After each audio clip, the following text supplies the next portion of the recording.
vous, ici, ne pouvez pouvoir dire que deux choses, le hasard ou la chance. Nous avons 3 cartes pour vous et probablement un message. N'oubliez pas que vous êtes la personne qui donne naissance à absolument tout ce que vous consommez sur Internet, ce que vous voyez dans la vie en général. Et let's go! Dans l'ordre, nous avons la transaction, la tornade et le bourgeon.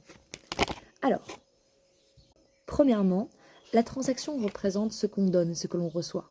Ça me fait penser à une énergie de karma, c'est-à-dire que on récolte ce que l'on sème et on reçoit ce que l'on donne.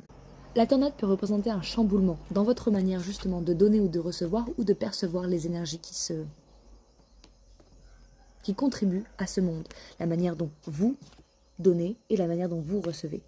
Cette carte indique quelque chose qui généralement cause des dégâts, mais justement pour ensuite nettoyer tout ce qui n'est plus à faire. Par exemple, ce qui n'est plus à donner et ce que vous n'autoriserez, que vous n'êtes plus prêt à recevoir. Après la tempête, il y a le beau temps, on va dire. Le renouveau, la résilience de la plante qui se met à germer à nouveau, ou alors carrément à sortir de terre. Vous voyez à quel point ça demande à une plante du temps, du noir, de la lumière, de l'eau, pour simplement se dire, écoute, je repars, c'est let's go.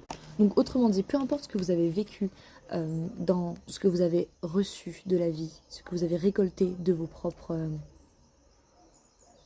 plantage de graines auparavant, et peu importe ce que vous avez perdu dans la tempête, ces deux choses étaient nécessaires pour le renouveau, pour l'ouverture justement de ce nouveau bourgeon de vie, qui peut représenter un nouveau départ également dans votre manière de percevoir ces deux cartes. C'est-à-dire que ce que vous recevez actuellement comme opportunité pour grandir et pour survivre au-delà justement de la tempête, et même de percevoir la tempête comme une partie importante de votre évolution.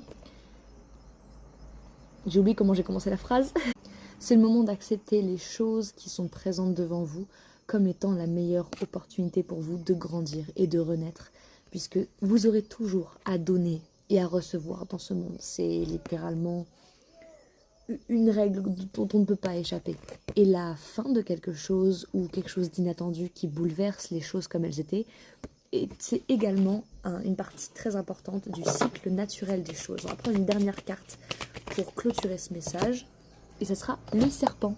J'aime voir cette carte comme une activation du Kundalini, vos chakras, votre énergie qui est en train justement d'être intensifiée par les événements de la vie, et qui vous pousse à percevoir votre propre énergie comme renouvelée, comme croissante, ascendante, qui va vers une meilleure connaissance de vous-même, de vos capacités, et de comment vous pouvez diriger votre énergie pour le meilleur.